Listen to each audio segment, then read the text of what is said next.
X kvadrat çıxılsın 7 kiçikdir 0 bərabərsizliyinin tam həllərinin sayını tapın. Burada x kvadratı çıxılsın 7-ni biz kvadratlar fərqi vasitəsilə vuruqlarına ayıraq. X kvadratı x-in, 7 isə kök altda 7-nin kvadratı olduğu üçün x çıxılsın kök altda 7 və x üstəgəl kök altda 7 şəklində vuruqlarını ayıra bilərik. Kiçikdir 0. Birinci ifadənin 0-ı kök altda 7, ikinci ifadənin 0-ı mənfi kök altda 7-dir. Və bunları ədəd oxu üzərində qeyd edək.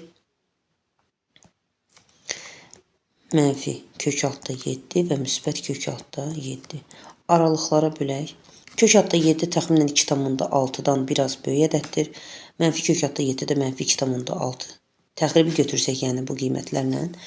Bu aralıqdan kök altda 7-dən böyük, yəni 3 götürsək bu oblastdan və yoxlasaq 3 çıxılsın kök altda 7, 3 üstəgəl kök altda 7 hasil bizə müsbət verir.